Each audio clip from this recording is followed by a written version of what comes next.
Alright, what's up guys? It's Dennis. You may have noticed the video that me and Dan put out yesterday of us playing Civ, and today I decided that I was going to go ahead and put up a video of me playing Civ, because I saw this challenge that I really wanted to try out, and I guess it's not really that much of a challenge, it's more just like an interesting playstyle, but essentially what it is a warmongering culture victory. Now, like, I know that might sound really counterintuitive, because when you play culture, you normally turtle up and just sort of defend yourself with your whatever, like, four city tradition empire. But from the Civ that I chose, you might be starting to get an idea of why I want to do a warmongering culture victory and how I might go about doing it.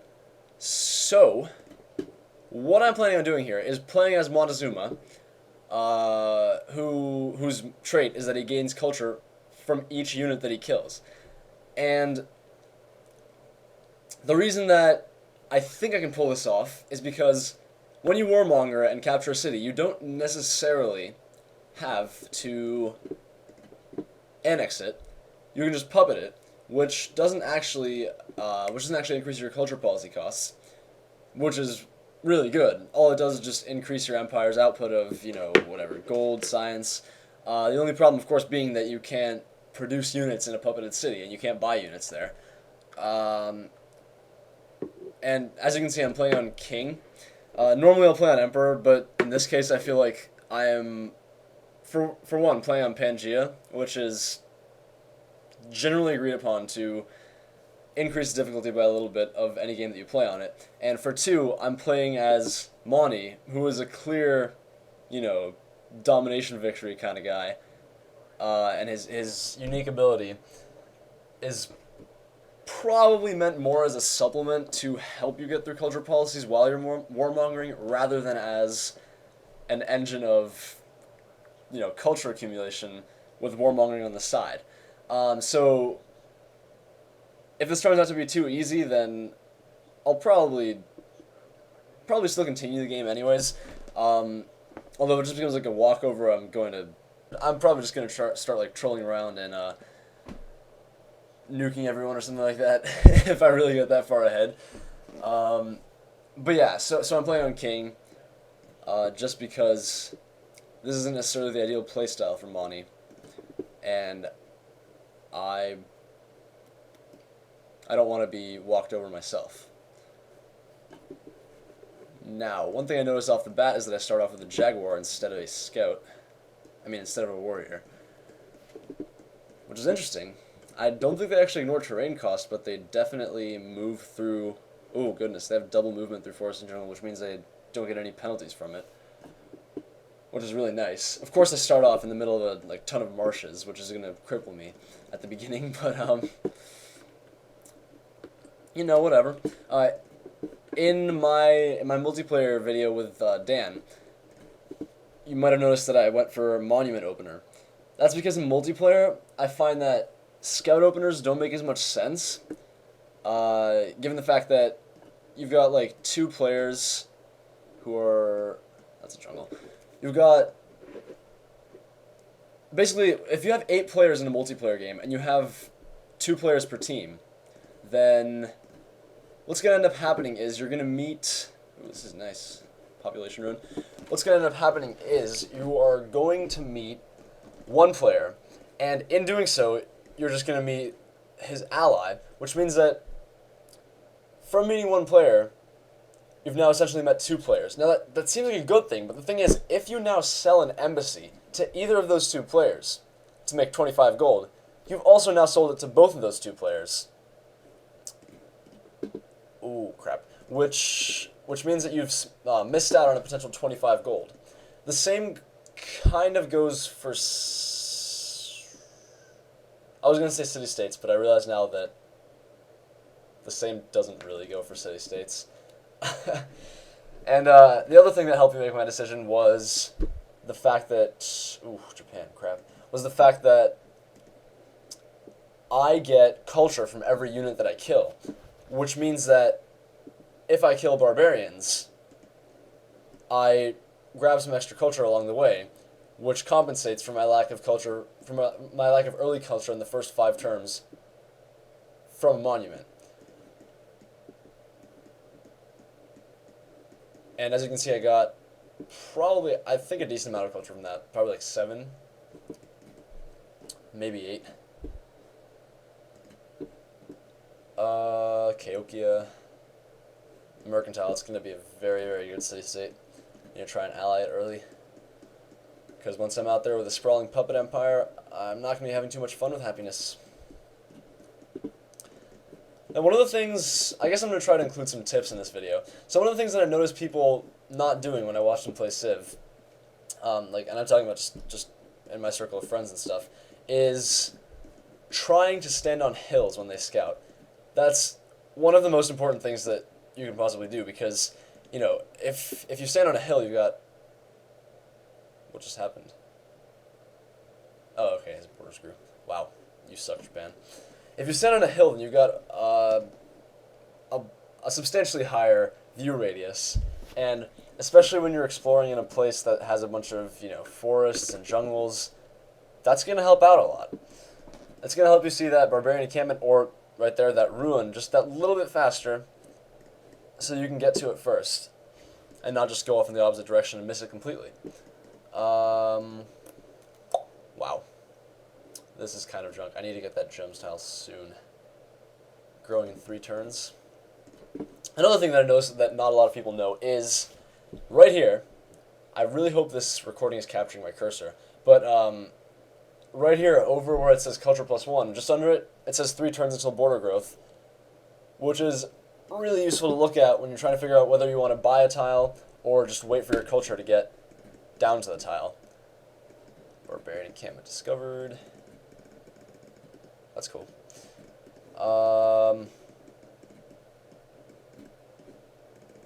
And yeah, I am right next to 2 civs right now, which is not the best. I should probably go and take out Japan first, because his city has got these 2 forests right here. Let me turn on my hex grid. His city has got these 2 forests to the southwest of it, which are looking over, like between those 2 forests and his city are 2 floodplains, which are just open terrain, but these 2 forests, I think, give your units defensive bonuses, which means that if I sit down a couple of units on them and start firing at the city, not necessarily sure if this is true for archers, but like for warriors, if I just sit them there and fortify them, then they will take less damage from the city, and I'll be able to also move them in through that floodplain into the city in 1 turn and take it. And just the fact that it's surrounded by open terrain is really, really nice. So I might go in Jaguar spam for now and go for archery right after I get writing. Because I really, really want to get through some early warmongering here to pick up some extra policies. Now, the question is tradition or honor. Normally, I would, without hesitation, say honor in this situation. Here's the thing. First of all, tradition is incredibly overpowered as an opener. Second of all, I'm using a puppet empire and going for a cultural win. And I'm planning on having 4 cities, which is absolutely perfect for tradition, because legalism gives you a free culture building in your first 4 cities, and the finisher gives you free aqueducts in your first 4 cities, which are both incredibly useful bonuses that I cannot understate the value of. So as a result, I think I'm definitely going with tradition as my opener, and probably skipping straight to autocracy. And again, I'm just completely forgetting that I'm going for a cultural victory. I'll just plan out my 5 branches right now. I'm thinking tradition, honor, piety, autocracy, and can't do freedom if I do autocracy. Alright, well, I'll deal with that in the industrial era. Tradition, honor, piety, probably rationalism, since I'm warmongering. Although, possibly patronage, because scholasticism is also fairly decent. I've seen situations where people are getting more science from city-states than they're getting from their own cities. So, yeah, but the thing is, that would come at the expense of also getting liberty, and I'm not sure, I don't really think that I need to get Liberty because I'm gonna be honest, its finisher is kind of it's very situational. And why didn't I get archery from that? Ruin, whatever. It's very situational because like yeah, it's very useful if you have a desert right next to you and you want to drop a city on there and get Petra instantly with the help of a great engineer. Sure, that's awesome. That's an awesome use for the Liberty finisher. But the bonuses that you get from these two policies, which are in my opinion the best policies, which would be citizenship and collective rule, are free units. And awkward. Should I just keep the scout there for the flanking bonus or attack with him? I think I'll attack him and fortify. So the main bonuses that you get from that branch are much more helpful early game, in my opinion, than they are late game, or like somewhat later game, which basically leads me to the conclusion that I think getting patronage would be a better move. Now that I've got writing, I want to get archery. One of the main problems that I have with warmongering in general is that I can never tell whether I should...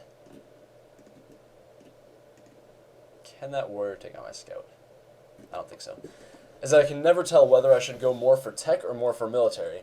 And I often end up... Oopsies. That was awkward. I meant to get survivalism. I often end up going more for tech and leaving a lot of... Shrine and then archery. And I'm growing in 8 turns, which is not that great anyways. I'll buy my first worker in a sec. So I often end up going more for science than I do for actual warmongering, and in a domination game that doesn't really work too well because it makes me kind of like leave other civs to like... Oh, awkward. Boudica. It makes me like leave other civs to fester a little bit and just keep on producing more and more military units, which is especially bad on high difficulty levels. So I guess in most domination games it's a stupid idea, and you definitely want to go more warmongering than tech. Not sure about that, but again, I haven't done too many Dom games, so there's that. I think in this game, pretty much undoubtedly, I would want to go more for tech than I would for warmongering, just because I want to be able to get the culture wonders faster. I want to be able to... I don't really necessarily need to wipe out every civ on the map, which is a huge difference from a domination game, where I want to wipe out at least most civs, and then get the last 2 civs capitals. What do I want? Bronze working? Or construction? Let me get bronze working. I can probably rain down hell in his capital, even without construction. Oh my god, I'm just surrounded by civs. I don't play on Pangea maps too much, so that might be why I'm so surprised at meeting so many people at once. Bucharest. I definitely enjoy this bonus on Jaguars that gives them double movement in jungles. And I feel like it might be interesting to try for a science win as the Aztecs. Even though that's like totally not their intended playstyle at all. It could be interesting. Just trying to spawn in a jungle, and actually that sounds a little bit stupid, because like I'm literally going on the basis of one unit's unique ability, and not necessarily a good idea to do that. Hello Napoleon. Do you have writing yet? You do not. Dito, do you have writing yet? You do not. Oda, do you have writing yet? You do not. They are all teching towards warmongering, except for William. Oops. That was awkward. I may have just missed the 5 and hit the 4 instead. Now, I'm not sure if I should go for a granary or start pumping up military to start taking Japan right now, but I think, depending on what my advisors say, I might just want to let Japan sprawl for a bit and then take their city. At the very least, like, I should scout them out, I guess. Granary, library, not really that useful at this point, only had 2 science. Archer, and next turn I can buy a worker.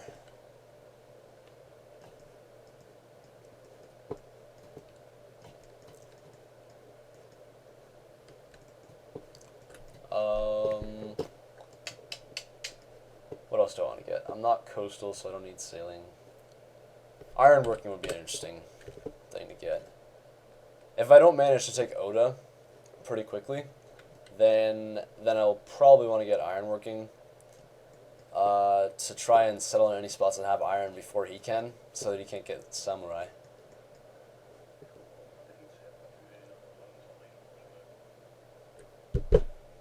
I like William. I know it's not really a good strategy to follow, like accepting the first declaration of friendship that you are offered, but just as a matter of principle, because I love the Netherlands in real life, I love William, so I always try to declare friendship with him. Next turn. I can buy a worker. Damn it, I missed a worker by a turn. Could have bought it last turn. Alright, he's got an archer. I don't really see him being too much of a threat. Now, I should start getting this guy back up here.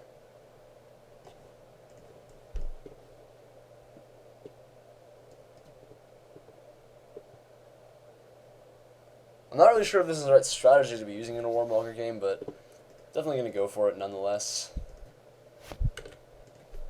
What do I want? I want to be able to clear marshes. And I want calendar. But first things first, I want to be able to build a farm.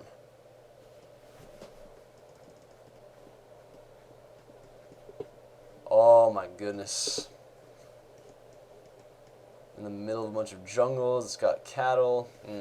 I might get that. Might settle there. Alright, so I'm looking at Japan. It looks like they actually have a fairly strong military. Oh, God. Then again, I believe... Oh, God. I believe that... That was really stupid of me. I believe that my Jaguars have a special promotion that... Yep, they heal damage if they kill a unit. So, if I go in there and start to lure out his army, and, you know, have his archers come out, and I kill them, I won't have to spend very many turns waiting for my warriors to heal. Please don't kill that scout. Which would be incredibly helpful. Oh my goodness. Which would be incredibly helpful in moving in to take the city afterwards. I think his only units are 2 warriors and 2 archers. Yeah. It shouldn't be that hard to take. As long as I go in early. Now, here's the thing. I was talking about how... Hello, Warsaw. Targets... This one. So, I was talking about how the 2 tiles sort of southwest of Kyoto, with the forests on them, are good places to attack from. But if I'm going to lure out his army, I want to start off attacking from probably the hill. some of the hills around the city. Like the hill to the west of the gold, the hill like 3 tiles south of the city, and the hill like 4 tiles southwest of the city. Just so that I can put my archers into good positions so that I can fire from the tops of those hills. And, it's not quite as well set up as I would wish, but, you know, whatever. It's never going to be. My scout is about dead. That's not good. There we go. I can see the entirety of his army. So, yeah. I'll be probably... I still have enough food, it seems. So I'll probably just build another archer and start to sort of move in. Now, I need calendar and masonry around the same time. And I also need masonry for construction, so I'll get that first. That way I can decide later what I actually want to do. This city, I'm going to look at how many turns it has left to grow. 25, and I'm going to put it on... What just happened? I'm going to stick down a production tile here so I can make this archer a bit faster. And that's where Boudica probably is. Now, he is probably going to get a little suspicious about my troops just being right next to his borders, and that would be really bad because I do not want to declare war now, in the least.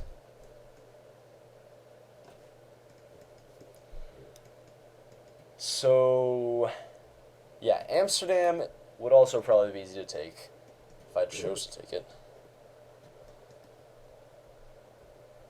Man, that culture is not coming in very quickly.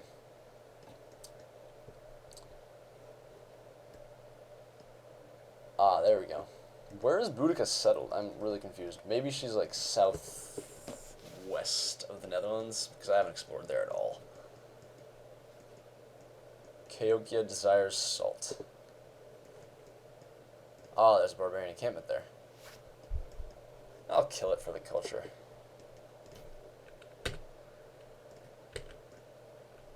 That's getting gold because it's next to a river. I have a lot of jungles here, which is a little bit uncomfortable. I'm probably going to have to get guilds a bit early.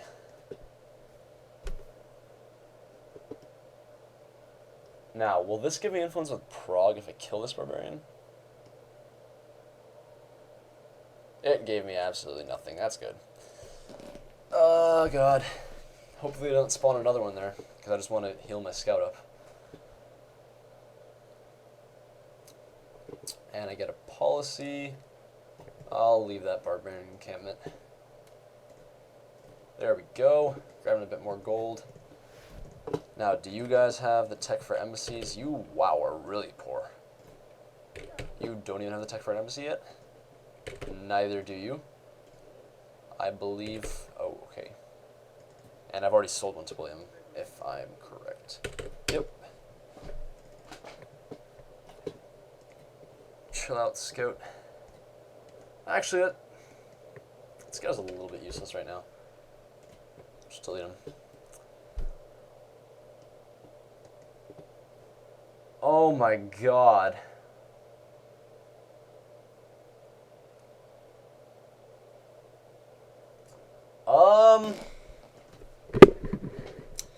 I am not really sure about that anymore.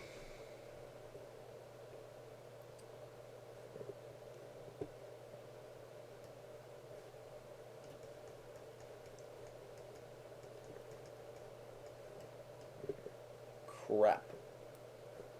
Well, if I declare war on him... Oh, this is awkward. I don't want to remove that food.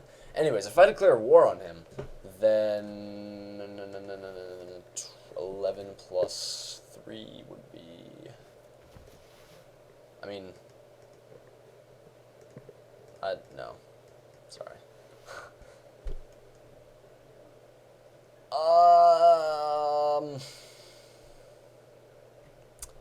This is really tough.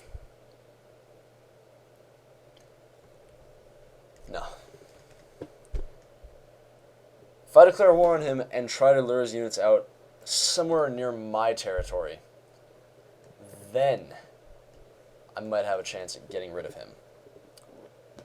However, that's nowhere near to a guarantee. I'm going to have to spam more and more military units right now.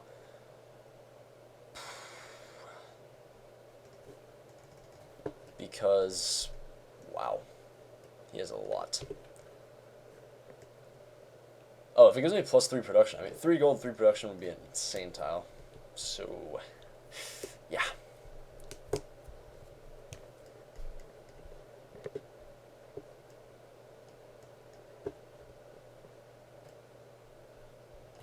Alright.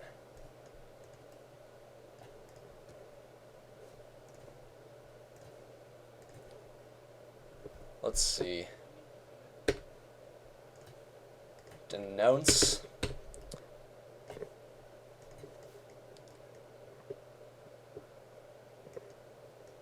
And I might want to lay down a second city before it. No, I don't have enough gold input to do that. Alright. Let's put my troops in slightly better locations. Calendar now? Calendar.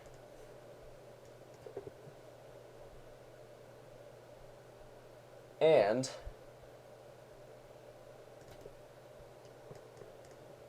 let us declare war.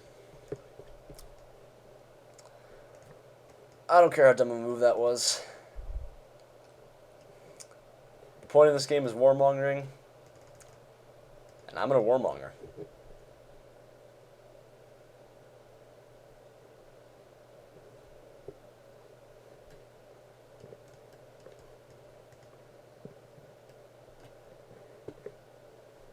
Now, it'll be really interesting to see if he brings out his full army. Oh shoot, he's already classical. It's a little awkward. Maybe I should have built that library. Damn it, Boudica, come on. There's no need to freaking do that. I definitely want a happiness pantheon. Because I'm just thinking ahead.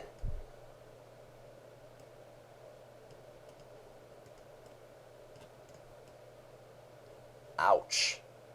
They're fortified. Boudica just screwed everything up by sitting there. Come on.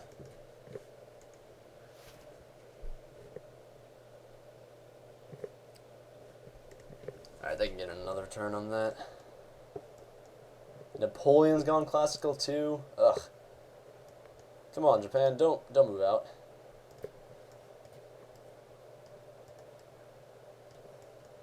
Alright.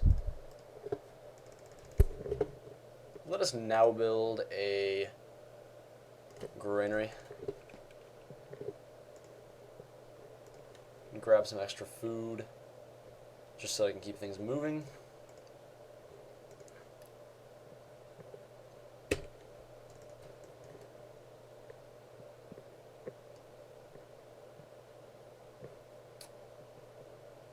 No.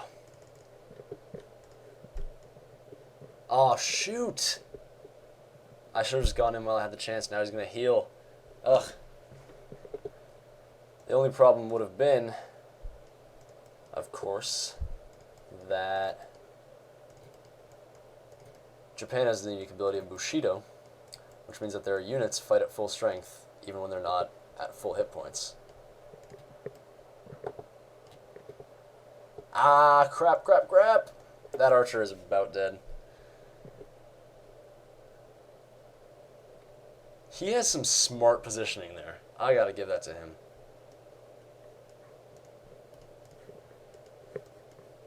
I did not approach this the right way at all. Now, he has got minus 10% combat on that floodplain. And I can attack either of these archers.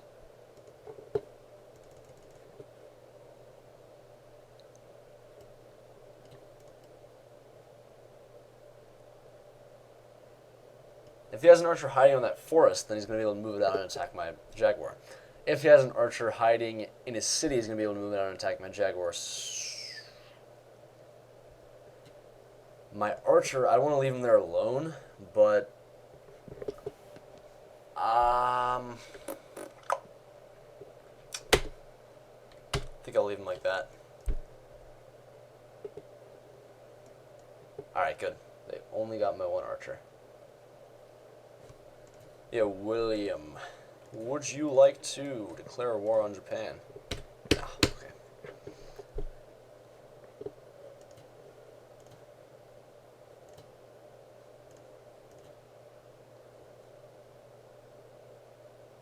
Here's the thing. They fight at full strength even when they're injured, so I don't know if that's a good idea. But on the other hand, not much of a point in not doing that. Alright, I'll put another jaguar there just as bait.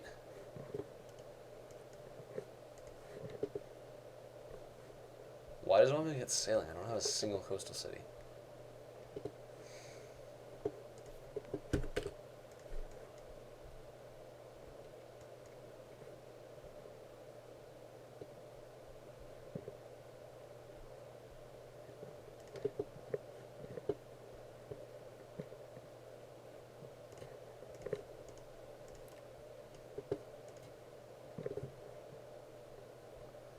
I think I should heal this archer.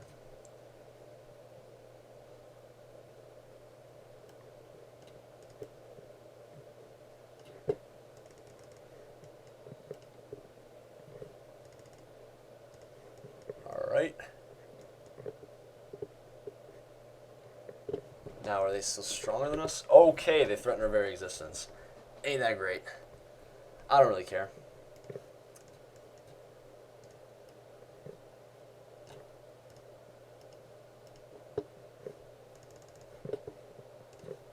Alright. And that worker will be constructing the mine this turn.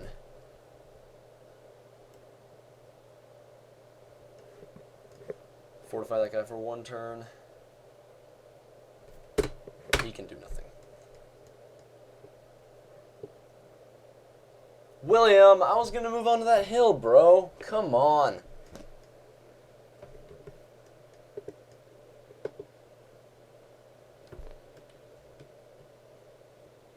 Alright, gotta send this guy up.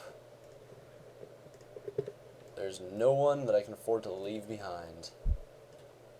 Oh, shit! That is really, really bad. Every single one of those archers can attack my archer.